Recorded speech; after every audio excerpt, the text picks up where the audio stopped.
Okay, let's unpack this. In an era where we're just constantly bombarded with information, it's pretty rare to encounter a viewpoint that presents such a sweeping and often provocative vision of our immediate future. Really is. Today, we're doing a deep dive into some, well, truly remarkable source material. We're looking at excerpts from a YouTube video transcript. It's titled Souvenirs for the Normies, Clif High Explorer's Guide to Sci-Fi World. Right. And our mission with this deep dive is really to guide you through what is a distinct and sometimes, frankly, unsettling perspective. It covers economic collapse, social upheaval, and something the source calls a great awakening. Now, our goal isn't to, validate or debunk these claims. It's more about distilling the core predictions and observations, however extraordinary they might seem. We want to give you a concise, sort of contextualized overview of this specific viewpoint. Exactly. So you understand the narrative being presented and what it predicts. Think of this as your shortcut, basically. A way to get up to speed on a very specific, complex, and, let's be honest, certainly controversial perspective that's out there. We're here just to parse out the ideas within this source material, give you some clarity on its unique vision. Okay. Where do we start? Let's kick things off with the economy. The source talks about these economic undercurrents and a real erosion of trust it sees coming. It introduces this concept it calls the big ugly. The big ugly. Yeah, defining it as this multi-year period of severe economic and social disintegration. And it points to some concrete economic indicators as, like, the first tremors. Okay, like what specifically? Well, for instance, the source specifically notes Home Depot reporting negative sales year over year.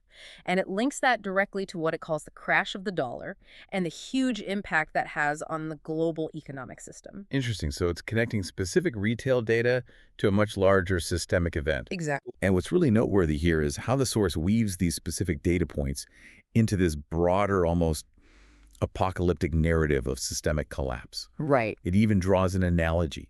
It compares the current situation to the months before the Soviet Union formally collapsed. Ah, okay. So suggesting a similar kind of internal unraveling. Precisely.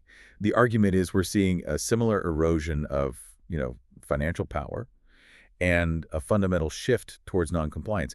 That same kind of vibe that happened just before the Soviet Union dissolved. Wow. It paints this vivid picture of a system just dissolving from within. And, importantly, the source asserts this whole situation is designed, not organic. Designed. So implying it's deliberate, not just a natural cycle. That's the claim, a deliberate orchestration rather than just, market forces playing out. That is a powerful claim. And politically charged, too, because the source also predicts that what it calls the debt ceiling stuff will unravel dramatically for the Biden regime and, its words, communist infiltrators. Right, I saw that, and the consequences. It says this leads to all Democrats being, quote, tainted and polluted, with actual calls for their repudiation and even potential arrests. Very strong language. Extremely strong. A profound shift in power being predicted there. And this idea of non-compliance, it doesn't stop at the political level, does it? It seems to filter down into daily life, according to this source. Absolutely. That idea of systemic breakdown extends right into predictions impacting transport, consumer habits, everyday stuff. Like what? Well, it predicts Amazon will severely restrict what it mails by July. Things like weight limits or size restrictions. Right. Attributing it to the increasing weight of economic disruption on Amazon's own business model. So a major shift in how we might get packages. Okay. And it doesn't stop with Amazon, right? No. It also predicts the U.S. Post Office will be, quote, effectively bankrupt and will have to severely curtail its operations. Wow. So if these huge carriers are disrupted, what's the wider economic fallout, according to the source? It argues this kicks off what it calls a true cost period for shippers, for the whole economy. A true cost period. What does that mean exactly? It's described as an evolutionary process. Yeah. Expected to last years, maybe 5 or 6 years, could be 20 overall. 20 years. Yeah, potentially.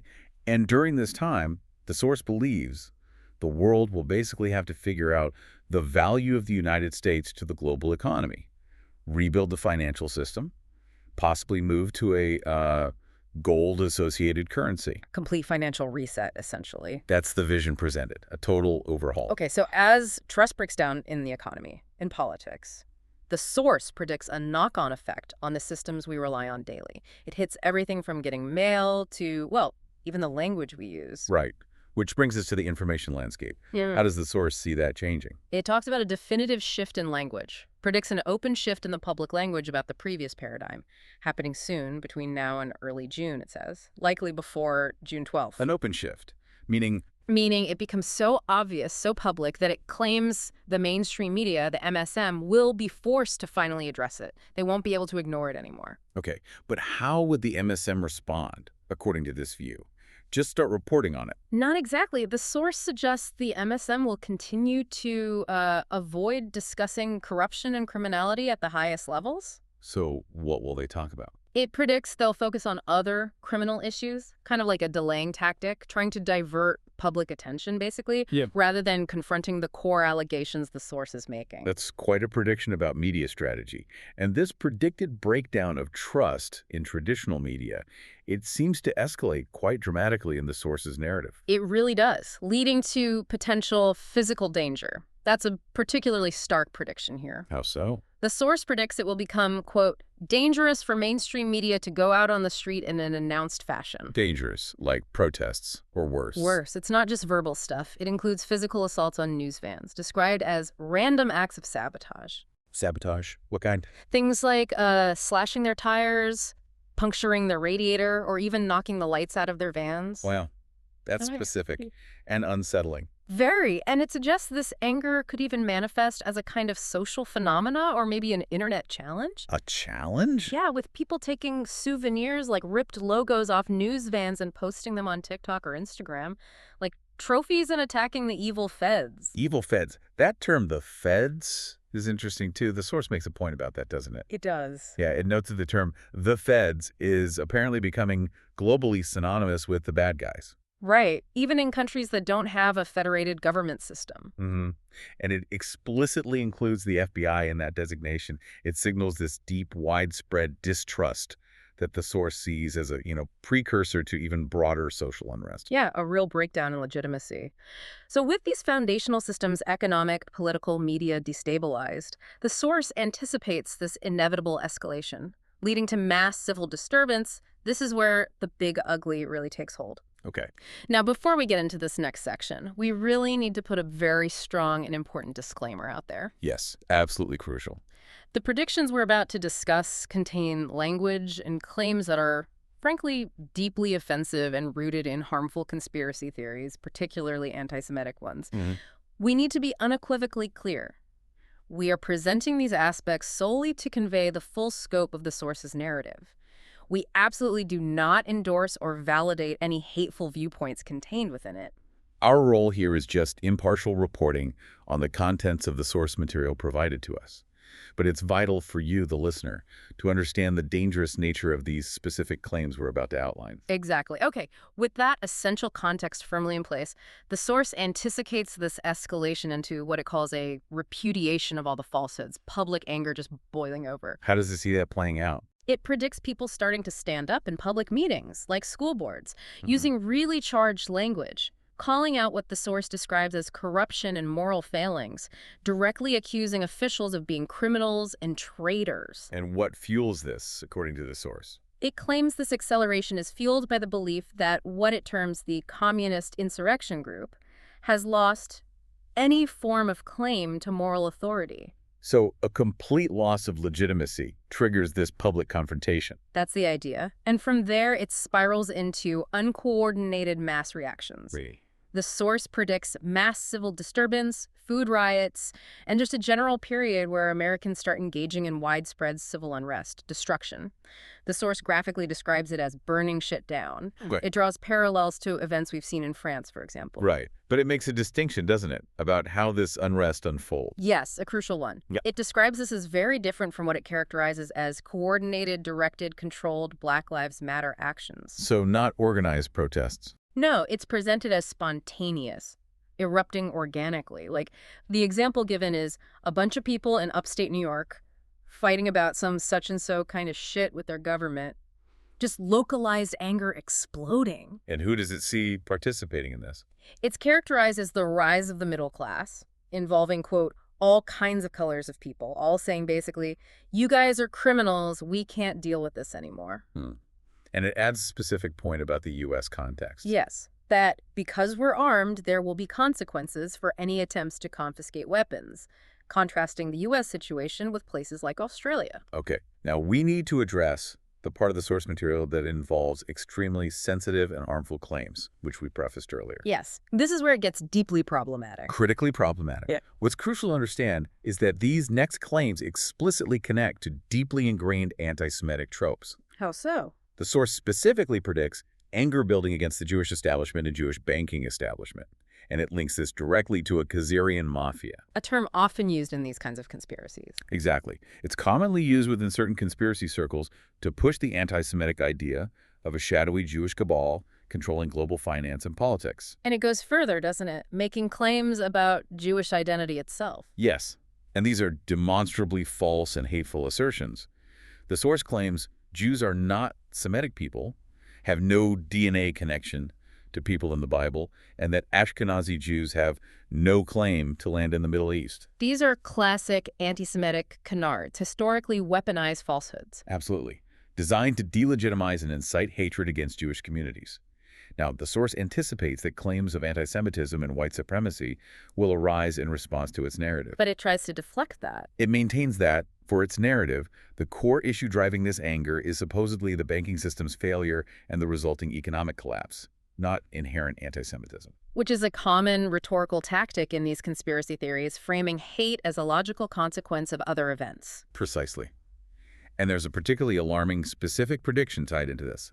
Yes. The source forecasts a specific violent act, the burning of a predominantly Jewish suburb in New York, described as heavily populated by bankers, maybe around 250 houses. Burned to the ground by mobs. That's the prediction. Yeah. And again, the source attempts to frame this as a reaction to bank failures, people seeking compensation rather than anti-Semitism. But it simultaneously acknowledges that accusations of anti-Semitism would inevitably arise. It's vital, we repeat.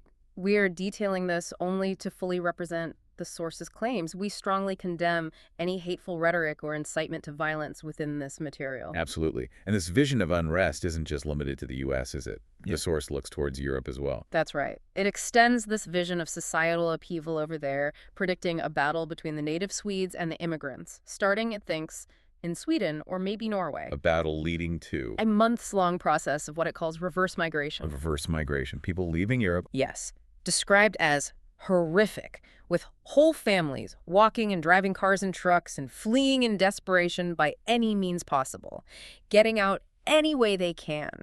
And how does the source frame this event?